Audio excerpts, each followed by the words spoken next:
안녕하세요. 저는 50대 중반의 여자이고 직업은 세신사입니다. 요즘에 직업의 명칭들이 좋아져서 그렇지 몇 년 전만 해도 제 직업을 좀 비하하는 듯한 명칭으로 부르는 분들이 많았죠. 때밀이 나라시 같은 일을 뜻하는 말들인데 어감은 참 다른 것이 사실이에요. 아직도 나이 드신 분들은 어이 때밀이 아줌마, 나라시 아줌마 하면서 절 그렇게 부를 때가 많습니다. 세신사 아주머니 하고 불러주는 분들이 아무래도 더 교양 있어 보이고 저 역시 그런 손님을 대할 때 마음으로나 때를 밀 때나 더 대우하게 되는 것이 사실이죠. 요즘은 제 나이에도 엄청 스펙 좋고 멋있는 전문직 여성들이 많죠. 가방끈 길고 공부도 많이 해서 남자들 못지않게 전문직에 종사하면서 연봉도 높고 그런 여자분들이 많은데 전 솔직히 몸으로 벌어먹고 사는 직업이라 어디 번듯하게 내세울 만한 직업은 아니죠. 그래도 세신사란 직업이 안마나 마사지에 대한 전문 지식도 필요하고 때를 잘 미는 데에도 숙련된 기술과 경험치가 필요하다는 것을 아는 분들은 잘 없어요.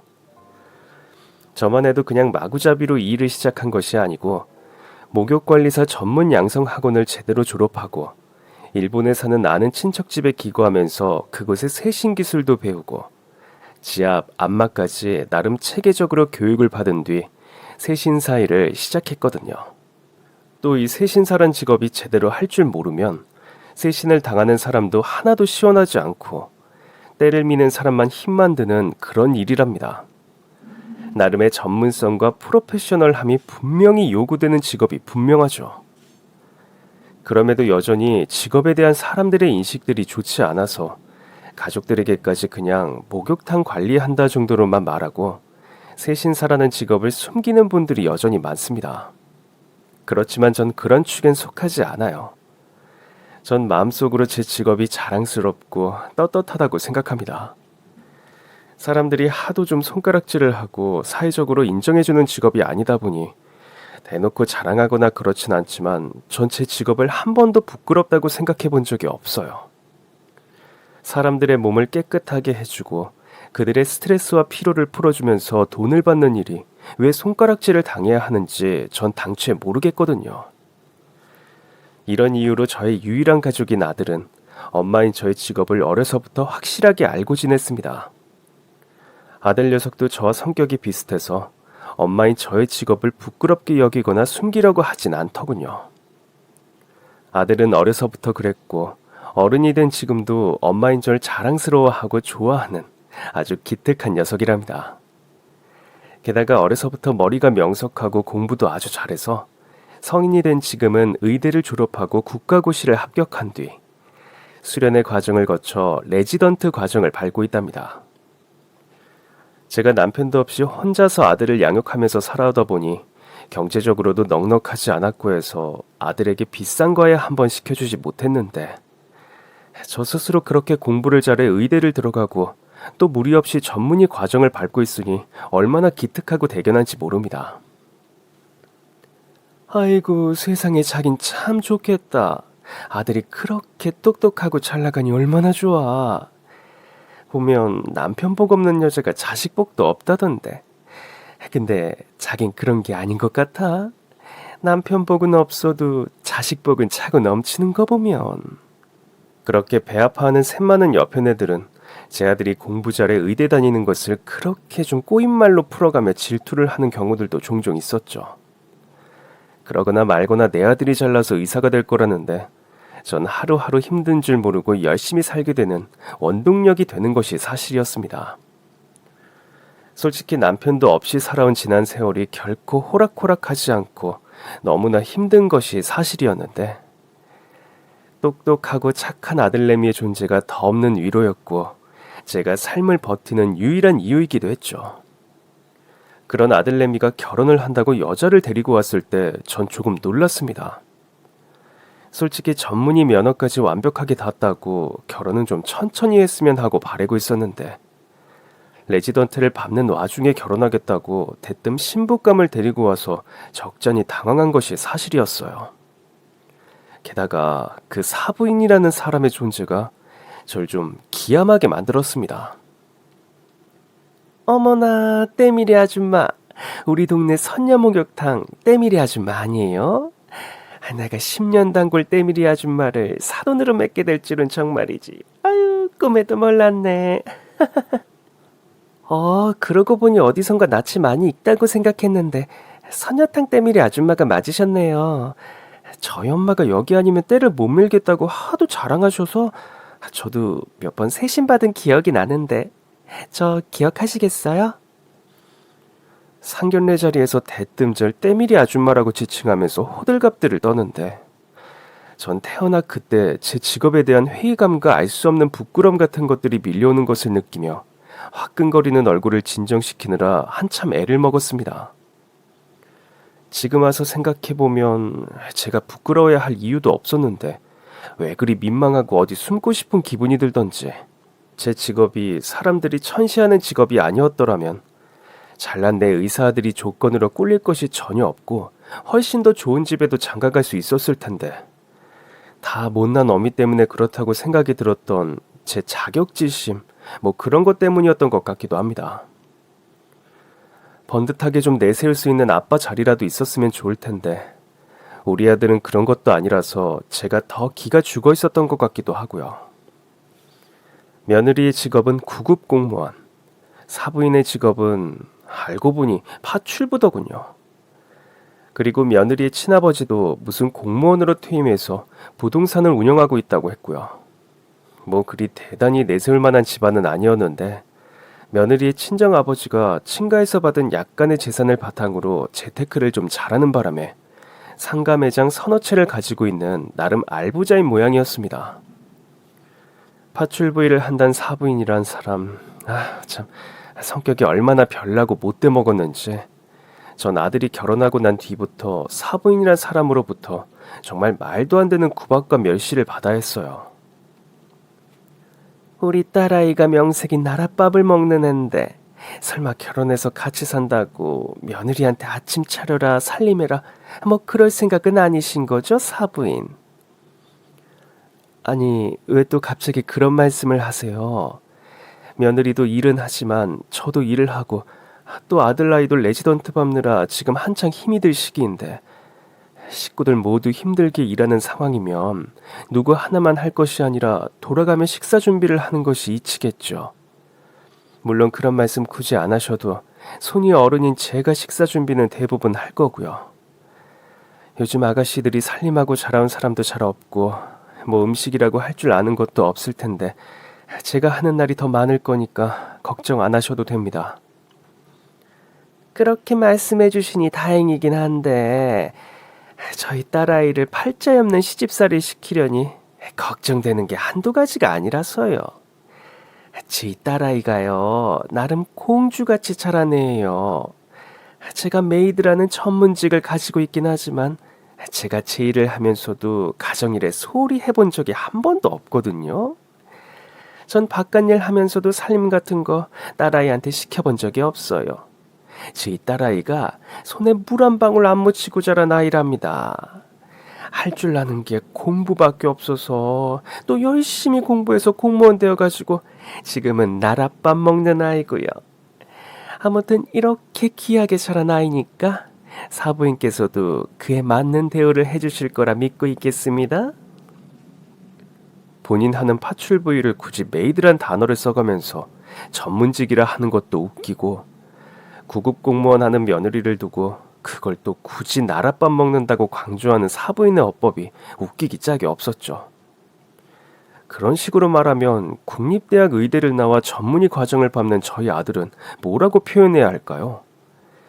자식 자랑으로 치자면 제가 한 수 위고 더 할 말이 많은 것이 사실이었지만 말하면 똑같은 수준이 되니 싫어서 그냥 입을 닫고 마는 저였습니다. 아들이 애초에 장가갈 때 전 합가에서 사는 일은 꿈에도 생각하지 않았었습니다. 그런데 저희 아들이 어려서부터 남달리 효자예요.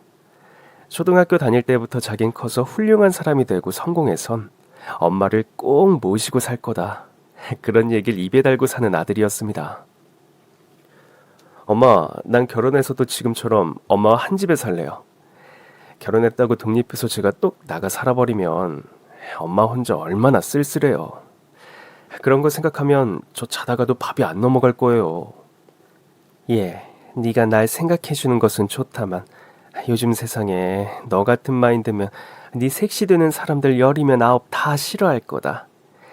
결혼하면 넌 네 식구들과 네 가정을 꾸리고 살아야지. 그건 말이 안 되는 소리야. 아이, 집집마다 다 사정이 있고 상황이 다른 거 아니에요. 엄만 평생 저 하나 보고 살아오시면서 재혼 같은 것도 안 하고 외롭게 사셨는데 그런 엄마 인생에 대한 보답을 1도 안 하는 불효막심한 아들이 되긴 전 싫어요. 엄마, 그리고 현실적으로도 요즘 일 가지는 여자들은 결혼하고 나서 시어머니하고 사는 걸 반기는 여자들도 많아요. 아무래도 같이 살면 본인이 남편 케어 덜 해도 되고 육아도 도움이 되고 하니까 시어머니와 사는 걸 그렇게 100이면 100 다 싫어하는 건 아니라니까요. 그러니까 지금 너 밥 해주고 빨래 해주라고 결혼하고 나서도 엄마랑 같이 살겠다는 거니? 아이 참, 엄마가 합가를 반대하니까 하는 소리 아니에요. 제가 전문의가 돼서 병원 개업하면 엄마 살림하라고 안 해요. 일하는 가정부 써서 엄마나 아내나 살림은 안 하게 할 거라고요. 그냥 제 곁에서 엄마가 행복하게 외롭지 않았으면 해서 하는 소리니까 너무 걱정하지 마세요. 그렇게 말하는 아들의 뜻을 거스르기도 뭐하고 또 제 속마음으론 아들이 레지던트 마치고 전문의가 될 때까지만이라도 한 집에 살면서 따뜻한 밥도 지어주고 옆에서 좀 살뜰하게 챙겨주고 싶은 마음이 컸던 게 솔직한 심정이었습니다. 그렇게 결혼한 아들과 며느리와 제가 한 집에서 살게 되었는데 제가 며느리를 시집살이 시키기는커녕 공주 며느리를 제가 모시고 사는 격이었어요. 이건 뭐 며느리가 아니라 완전히 상전이라고밖에 할 수 없는 며느리였던 겁니다. 어머니, 오늘 퇴근하면 닭볶음탕하고 잡채 좀 먹을 수 있을까요? 오늘 그이가 제가 1주년 기념일인데 오빠가 그게 먹고 싶다네요. 아니, 결혼 기념일이면 밖에서 어디 근사한 식당이라도 가서 둘이 오붓하게 식사라도 하고 오렴. 무슨 결혼 기념일날 집에서 닭볶음탕에 밥을 먹니? 아니에요, 어머님. 오빠도 오늘 너무 피곤해서 어디 밖에 나가서 밥 먹기 싫대요. 저도 어머님 닭볶음탕이 너무 먹고 싶기도 하고요. 어머님 하시는 김에 어전이랑 호박전 전도 몇 가지 부탁드려요. 그럼 이따 저녁에 뵐게요. 참 대놓고 시어머니한테 전화를 해서 자기네 부부 결혼기념일 밥상을 차려달란 며느리라니. 아, 참 귀엽게 봐주자니 염치 없는 행동거지가 분명했고, 야, 어디 그런 부탁을 시어머니한테 하냐? 네가 알아서 차려 먹어라 하고 꽥 소리를 지르자니 참 베풀어야 하는 입장에 어른 위치에서 채심머리 없고 아량 없어 보이고, 게다가 아들이 제가 한 음식이라면 사족을 못 쓰고 좋아하는 성미란 것을 알고 있었기에 며느리 흉을 봐가면서도 장을 봐서 결혼기념일 밥상을 꾸역꾸역 차리는 저였죠. 그리고 솔직히 뭐 진상짓을 좀 하더라도 저 하나희생에서 아들 부부 살림 안 가르고 둘이 행복하게 잘 산다면 그다지 고생이랄 것도 없다 그렇게 생각하는 저였죠. 아마 세상의 모든 엄마들이 아마 저와 비슷한 생각들을 하실 겁니다.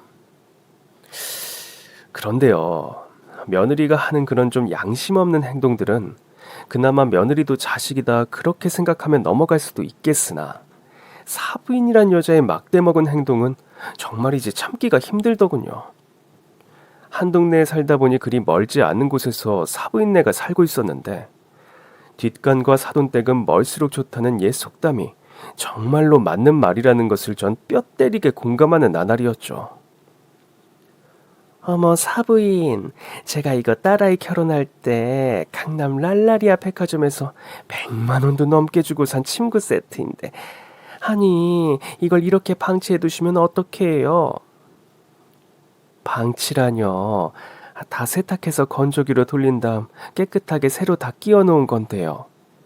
아유, 사부인께서 때밀이만 평생 하시다 보니 뭘 좀 모르시는 모양인데 이런 유럽산 손수가 놓여진 리넨 침구는 직접 손세탁을 다 하고 또 따로 풀물까지 세심하게 먹여줘야 침구가 제 느낌이 산다고요.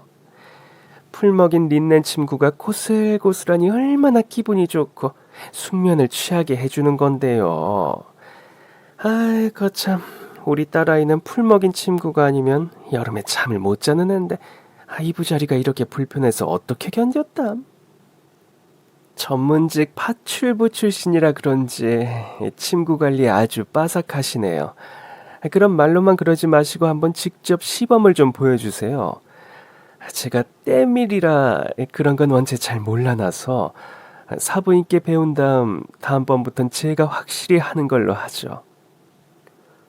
어머나 사부인, 파출부라뇨. 메이드요 메이드. 요새 누가 파출부란 말했습니까? 전 2년제 대학을 나온 메이드라 몸값도 높고 강남 8학군 지역 아니면 일을 안 나가는 초전문직이라고요. 그렇게 자기 직업이 전문직이라면서 유세를 떨고 또 며느리에 관해 나랏밥 먹는 귀한 딸내미라 자랑을 해대는 사부인이었죠. 가만 보면 네 사돈 너무 웃기는 거 아니니? 아니 말단 공무원 딸내미 의사한테 시집 보냈으면 지가 너한테 넙죽 엎드려도 모자랄 판에 주제도 모르고 그 잘난 척이라니. 내가 소시적에 지 단골 때밀이었다 뭐 이거지. 지는 초전문직 파출 아니 메이드고 또 지는 남편 있고 나름 퇴직한 공무원이다. 또 뭐 나름 집 장사를 잘해서 아파트도 2채고 상가 매장 몇 개 있는 거 가지고 그 유세잖니. 사위 의사 면허 정식으로 따면 그 매장 중에 하나 병원 개원하라고 줄 거라면서 그거 가지고 유세 부리는 것 같기도 하고. 아무리 그래도 잘난 척할 건덕지도 없는 여편네가 가만 보면 너무 아나무인으로 너한테 굴더라. 다 받아주지 말고 너도 할 말은 좀 하면서 살아. 며느리도 너 한 집에 살면 그런 식으로 벌어뜨리면 안 돼. 아무리 일 나가는 며느리라지만 그렇게 공주처럼 시어머니 해주는 밥 먹고 설거지 하나 안 하고 육손 까딱 안 하는 양심 없는 며느리가 어딨니? 그러게 말이다. 효자 아들 덕에 한 집에 살다 보니 내가 아들은 그렇다 치고 며느리라는 상정까지 모시고 사네. 그래도 뭐 아들이 행복하다니까 지희들 잘 사는데 이렇게라도 보탬이 되면 다행인 거지 뭐. 어이구 너도 참 답답하다. 아무리 아들이 중하다지만 너무 그러고 살지 마라. 너도 이제껏 고생만 하면서 살았는데. 사부인과 며느리가 하는 꼴들을 보면 친구들은 꼭 그런 한 소리들을 하곤 했죠. 저도 틀린 말은 아니라고 생각했지만 아들 걱정시키고 싶지 않고 일단 아들이 택한 여자라는데 제가 웬만하면 맞춰주자. 합가해서 이렇게 좀 도와주며 살다가 아들이 정식으로 전문의가 되면 그땐 나도 혼자 분가해서 살지 뭐. 그런 생각을 했더랍니다. 하루는요. 제가 목욕탕에서 한참 일을 하고 있는데 익숙한 얼굴 한 명이 목욕탕으로 들어오더군요. 보니까 사부인 여자가 목욕을 하러 왔더라고요. 아들이 결혼 전 10년 단골이긴 했지만 사돈이 된 후로는 목욕탕에 걸음을 하지 않아서 그러려니 했는데 또다시 발걸음을 해서 조금 당황한 것도 사실이었죠. 사돈이 되고부터 한동안 제가 걸음을 안 했더니 이 삭신이 쑤시고 등도 근질근질해서 참을 수가 있어야 말이죠. 오늘 오랜만에 시원하게 때 좀 밀어주세요. 사돈이라고 해서 손님으로 받지 않을 수도 없는 일이고 저도 뭐 그냥 쿨하게 생각하자 하고 찜찜한 기분을 뒤로 하고 사돈의 등을 밀어주었죠. 사돈지간이 됐으면 알아서 업장에 방문을 안 하는 것이 매너일 것도 같은데 사람 마음이란 게 다 내 마음 같은 것일 수는 없는 일이니 그냥 내가 하는 일이다 단순하게 생각하고 한참 사부인의 때를 밀었습니다. 얼굴에 오이팩도 하고 아로마 마사지도 좀 해주세요. 사부인의 요청을 다 들어주고 셋신이 끝나갈 무렵 갑자기 목욕탕 안으로 한 5-6명의 아줌마 무리들이 들어오더군요. 보니까 사부인의 개모임 친구들 멤버인 것 같더라고요. 셋신이 끝난 사부인 앞으로 그 개모임 아줌마 무리들이 또 우르르 와서 아는 척을 하더라고요. 셋신 받는 쪽, 그러니까 제가 있는 구역으로 사부인 친구들이 몰려와서 오랜만이다, 얼굴 좋아졌다 그런 말들을 주고받는데 사부인 친구 한 명이 그런 말을 하는 겁니다. 여기 때밀이 받을만해. 나 취업도 좀 받고 싶고 때민 지 하도 오래돼서 몸이 근질근질한데 나도 자기 때민 아줌마한테 밀어볼까? 그럼 여기 아줌마가 나 때밀이 10년 단골아니야. 솜씨 하나는 기막힌 아줌마니까 나 믿고 밀어봐. 아줌마, 여기 제 친구들도 한 명씩 다 밀어주세요. 때밀이 아줌마, 오늘 제 덕분에 논았네, 논았어. 이 사람들 오늘 다 때밀면 그게 얼마야. 친구들 앞에서 절 사돈이라 소개하기는커녕 때밀이 아줌마로 말을 하면서 절 아는 체도 안 하는데 정말 기막혀서 말이 나오지 않더군요. 전 너무 어이가 없어 이 막대먹은 상황을 어떻게 대처해야 할까 좀 고민을 했더랬죠. 사부인 친구 중에 한 명이 자기가 온탕에서 몸을 불리고 올 테니 제일 먼저 밀어달라고 말을 하더군요. 그 친구라는 사람에게 말해주었습니다. 제가 오늘은 죄송하지만 영업을 다 끝냈어요. 오랜만에 방문한 사부인 등어리를 하도 부지런히 밀다 보니까 제가 진이 다 빠져버리는 바람에 오늘은 세신을 더 못하겠네요. 대신 저기 제 사부인한테 때 좀 밀어달라 하세요. 제 10년 단골이라서 아마 웬만한 제 노하우는 잘 알고 있을 거거든요. 그렇죠, 사부인. 오늘은 저 대신 친구분들 등짝대 좀 빡빡 잘 밀어주세요. 전 그렇게 쏘아붙이고 세신 도구들을 챙기고 밖으로 나와버렸죠. 할 말을 하고 나니 속이 다 후련하더군요. 그런데 빈정이 상할 대로 상했던 마음이 가시고 나자 서글프고 씁쓸한 생각이 드는 것도 사실이었습니다. 세신사라는 내 직업이 그렇게 사돈이라는 것을 밝히기 꺼릴 만큼 부끄럽고 천대받아야 할 일이던가. 내가 무슨 천인공노할 범죄를 저지른 사람도 아닌데 사람들 앞에 소개하고 인사할 만큼 부끄러운 존재인가? 한평생 아들 하나 먹이고 키우겠다고 저 나름 간절한 마음에서 택한 생업인 건데 이런 대우를 받으려니 솔직히 서럽고 서글프더군요. 꿀꿀한 마음을 달랠 새도 없이 전 마포걸레와 청소도구를 챙기고 목욕탕 건물 청소를 시작했습니다. 일주일에 2번. 제가 일하는 목욕탕의 건물 청소 역시 제가 도맡아서 겸업으로 하고 있었기 때문입니다. 하도 기분이 꿀꿀해서 가끔 일할 때 가지고 다니는 미니 라디오에서 좋아하는 트롯 음악을 들으며 계단 청소를 한참 하고 있는데 조금 떨어진 곳에서 어떤 중년 남자가 절 한참이나 뚫어지게 쳐다보는 겁니다. 왜 저러나? 그냥 심상치 않게 넘기고 전 계속 청소를 했죠. 날씨가 무더워서 4층 계단까지 청소를 마치자 구슬땀이 흐르더군요. 땀 흘려 계단 청소를 하는데 숨을 헐떡거리면서 땀범벅이 된 남자가 저에게 다급하게 다가오는 겁니다. 그리곤 제 종아리 춤을 홀떡 걷어 젖히더니 절 덥석 안는데 전 너무 깜짝 놀라 소리도 지르지 못했어요. 잠시 뒤 정신을 차리고 비명을 지르려다 전 남자의 얼굴을 보고 말문이 막히고 말았습니다. 나 당신을 평생 오랫동안 기다려왔어. 그리고 그 오랫동안 기다려왔던 한마디 외침에 내 인생 초대박 반전이 펼쳐지기 시작했죠. 알고 보니까요. 변태인 줄 알고 제가 마포걸레를 빤 양동이 물을 엎질러 버리려던 그 남잔. 그 옛날 제가 너무 사랑했음에도 어쩔 수 없이 헤어질 수밖에 없었던 남자였습니다. 전 20대 시절 그 남자와 불같은 연애를 했더랬죠. 그 남자는 한 동네에서 같이 나고 자란 동네 오빠였는데 집이 부자는 아니었지만 머리가 똑똑하고 명석해서 학교에서 한 번도 전교 1등을 놓치는 법이 없는 수재였습니다. 전 그저 하루 벌어 하루 먹고 사는 야채장수집 가난한 딸내미였고요. 그이의 어머니는 홀로 생선장수를 하면서 외아들을 고생고생 키워온 그런 억척스런 사람이었습니다. 서로의 집안에서 그이와 제가 연애하는 것을 별로 반기지 않았기에 저흰 그냥 어쩔 수 없이 비밀 연애를 했습니다. 제가 시골 고향의 양품점에 다니며 일을 하고 그이는 서울의 대학에 가서도 저희의 연애는 계속해서 이어졌어요. 학기 중엔 편지를 주고받고 방학이 되면 그이가 고향으로 내려와서 매일같이 데이트를 하고 주말이면 서로 그이가 다니는 대학에 있는 서울로 놀러 가기도 하면서 말이죠. 그러던 어느 날이었습니다.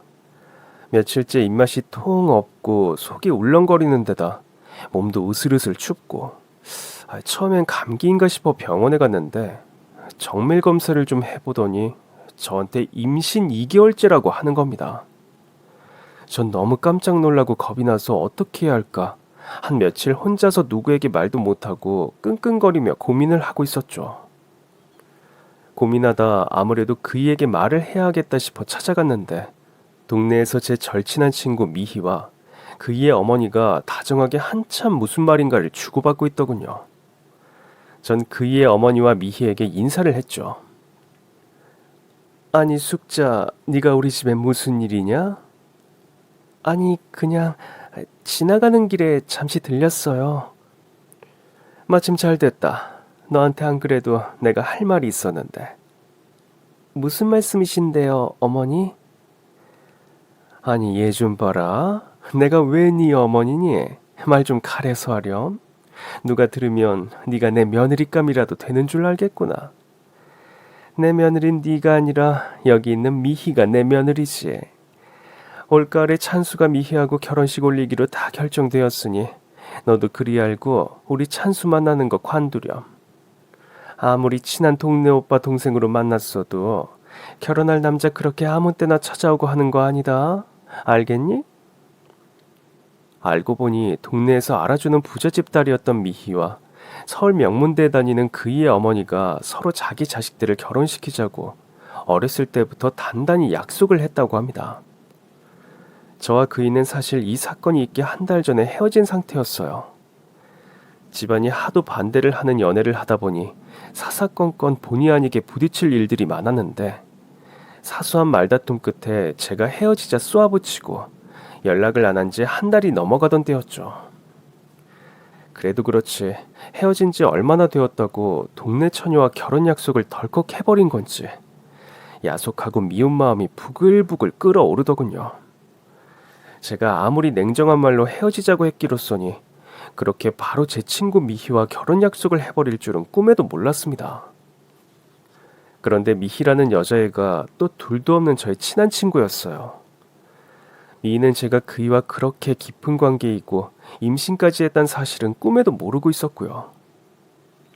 미희의 아버지는 목재소를 운영하고 어머니 쪽은 또 여관을 해서 집에 돈이 많았고 결혼을 하면 그이의 대학 학비를 미희네 집안에서 모두 지원해주고 서울에 신혼집도 마련해주고 또 그이의 어머니가 편하게 장사할 수 있도록 시내에 가게도 하나 내어준다. 뭐 그런 약속들을 한 모양이더라고요. 미희는 부잣집 딸이었지만 공부를 잘하는 것도 아니어서 그냥 겉으로 내세울 게 없어서였는지 미희네 집안에선 명문대에 다니는 머리 좋은 동네 청년을 사이로 사가고 싶었던 모양입니다. 게다가 미희는 친자매보다 더 절친하게 함께 자라온 동네 친구였는데 심성이 착하고 참 괜찮은 여자였죠. 사실 미희 역시 그 일을 아주 오래전부터 좋아하고 있었던 사실도 전 알고 있었고요. 여러 가지 돌아가는 사정을 보아하니 제가 나서서 결혼을 깰 명분은 없어 보였습니다. 내가 사랑하는 그이도 어쨌든 헤어지잔 제 말을 듣고 결별 후 미희와 결혼을 약속한 거라서 제가 뭐라고 할 입장도 아니었고요. 속으론 너무나 야속하고 이 결혼 당장 물러라. 내 뱃속에 생떼 같은 네 자식이 무럭무럭 자라고 있다. 그렇게 소리치고 싶었지만 전 그렇게 할 수가 없었습니다. 찢어지게 가난한 여자와 찢어지게 가난한 남자가 만나 결혼한들 뭐 재미난 일이 있겠는가. 게다가 그이는 똑똑하고 명문대를 다니는데 미희처럼 돈 많은 친정을 둔 여자를 만나 결혼하면 앞길이 더 탄탄대로일 것은 분명했죠. 그리고 미희 역시 그이를 무척 사랑한다는 것을 알았기에 전 고민하다 그냥 모든 사실을 덮고 제가 사라지는 길을 택했었습니다. 소리소문 없이 잠적하듯 고향을 떠나와서 수십 년 지난 세월 동안 고향 근처에도 얼씬거리지 않고 살았던 겁니다. 아니 아무리 그래도 그렇지 어떻게 나한테까지 뱃속의 아이가 자라고 있단 말을 하지 않을 수가 있어? 당신 정말 너무한 거 아니야? 그래서 우리 아들은 지금 어디 있어? 그렇게 감격의 포옹이 끝난 뒤 그의 아들의 친부인 그 남잔 아들의 행방을 다급하게 묻더군요. 전 차근하게 지난 살아온 얘기들을 들려주면서 아들 아이는 잘 커서 의대에 들어갔고 지금 레지던트 과정을 밟고 있다고 말했죠. 당신이 그간 살아오면서 어떤 고생을 했을진 굳이 다 듣지 않아도 눈에 생생히 그려지네. 그래도 그렇지 이 모질고 독한 사람아.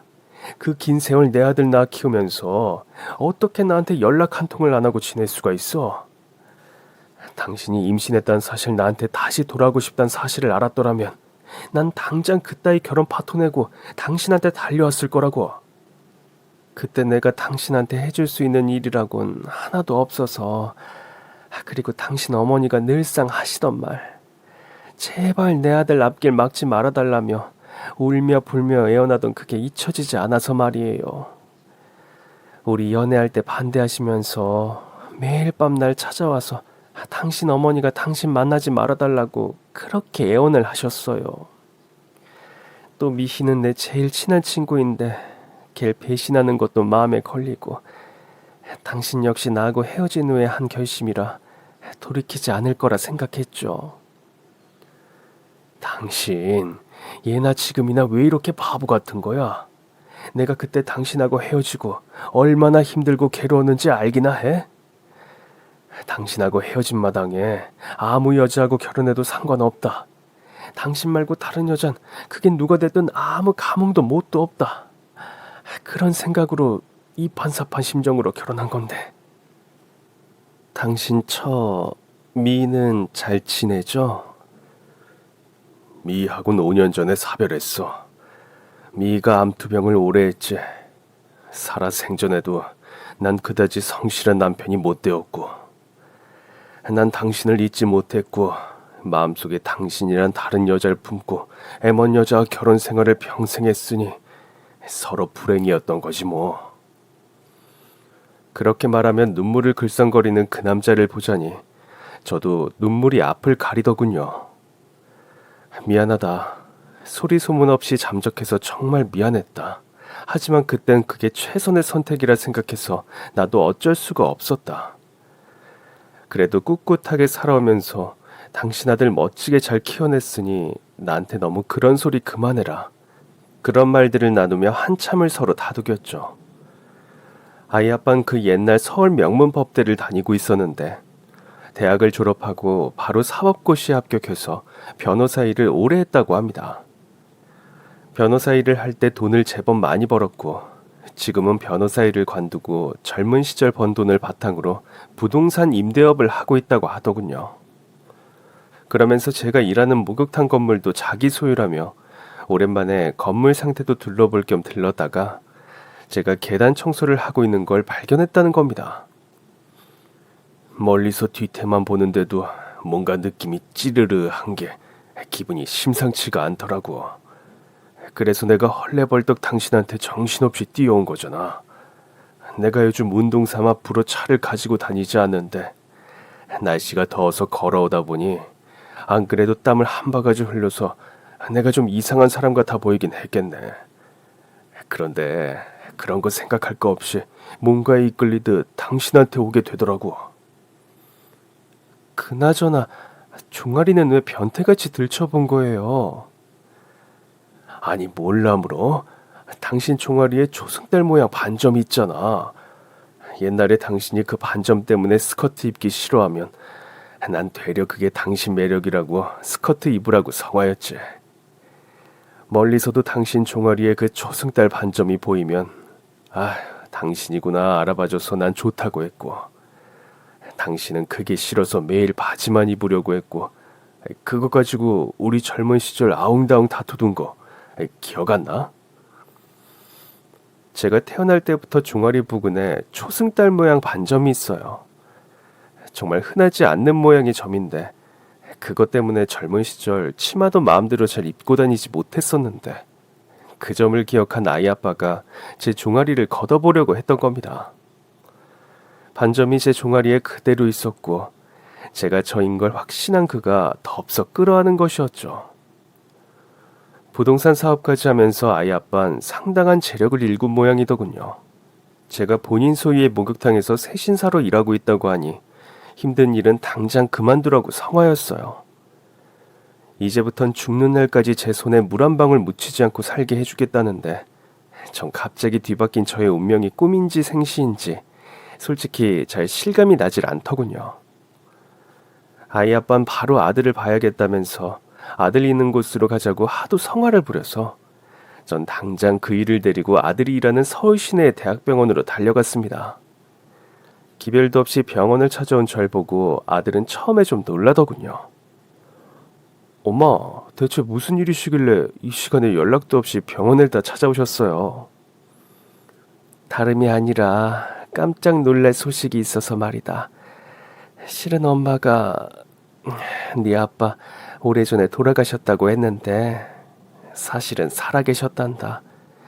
엄마가 과거에 너에게 말하기 힘든 피치 못할 사정으로 아빠의 존재 숨겨야 했었는데 우연찮은 기회에 기적처럼 네 아빠를 만나게 됐다. 그리고 네 얼굴을 당장 봐야겠다고 하시는 바람에 네가 바쁜 시간인 걸 알면서도 아빠를 모시고 왔어. 자, 인사드리렴. 이분이 진짜 네 생부시란다. 처음에 아들은 내 말을 잘 믿지 못하더니 차분하게 지난 사정을 얘기하니까 눈물을 쏟으며 어찌할 바를 모르더군요. 그리곤 아들과 아이 아빠가 꼭 끌어안고 한참을 아무 말도 못하는데 저 역시 뜨거운 눈물을 하염없이 쏟았어요. 아들이 말은 안 해도 늘 아빠의 빈자리가 컸을 텐데 그렇게 예상하지도 못한 친부의 존재를 눈앞에 맞닥뜨리니 그 심정이라는 게 오죽했을까요? 아이 아빠는 자기 도움 없이도 그렇게 아들이 똑똑하고 번듯하게 자라서 대학병원에 레지던트를 하고 있다는 사실을 무척 자랑스러워했습니다.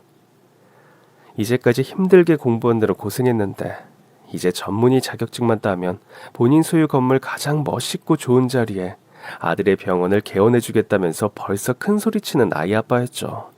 그리고 며느리와 사부인에 관한 얘기를 들은 아이 아빠는 한참을 탐탁치 않은 표정을 짓더니 아들에게도 이런 사정을 얘기하는 것이 좋겠다고 했습니다.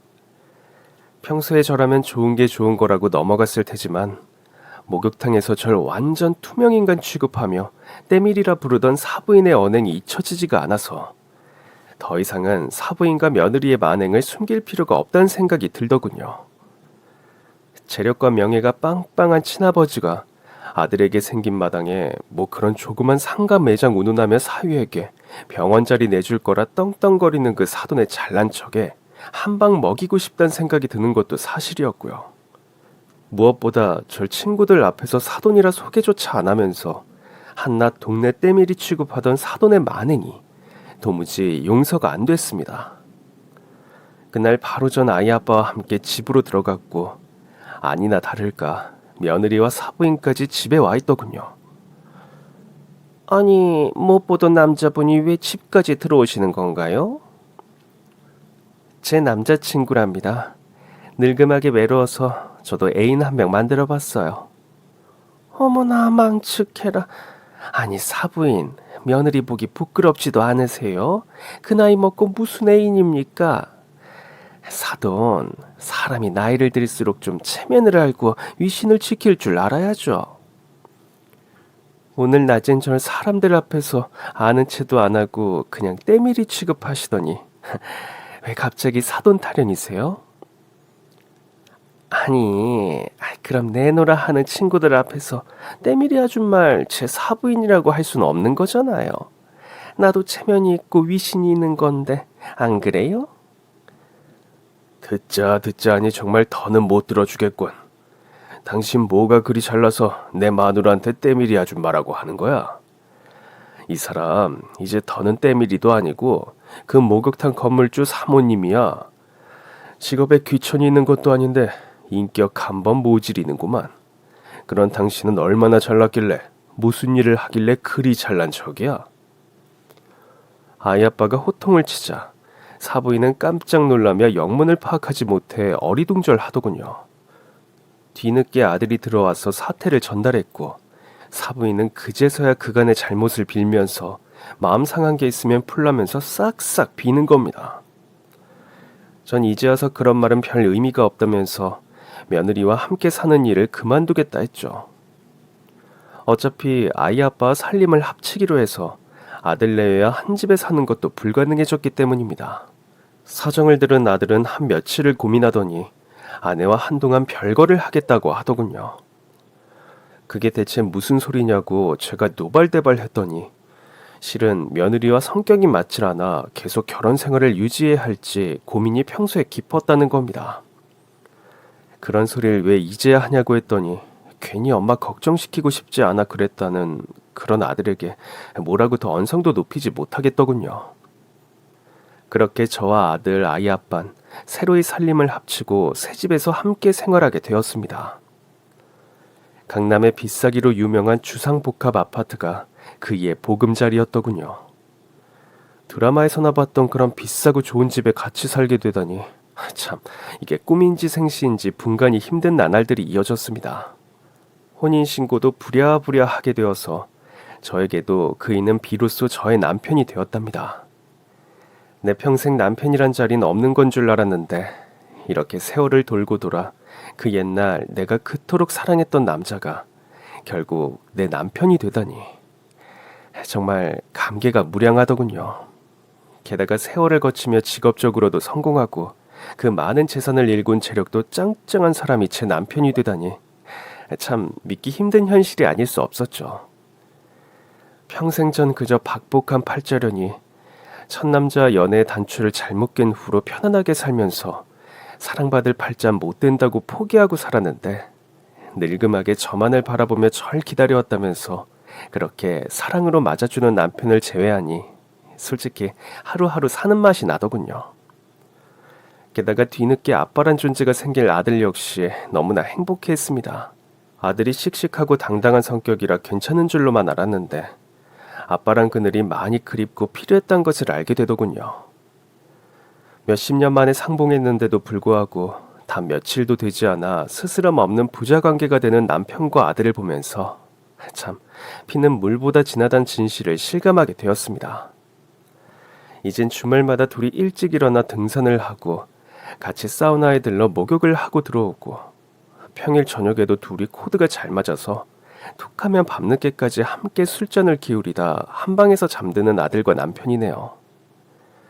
며느리와 반년 가까이 별거를 하던 아들은 결국 이혼 절차를 밟고 며느리와 남이 되었습니다. 아무래도 평생을 함께할 반려자는 아닌 것 같다며 아이가 없을 때 정리하는 것이 서로를 위해 좋은 선택이라 말하는 아들의 결정에 저도 딱히 반대하진 않았습니다.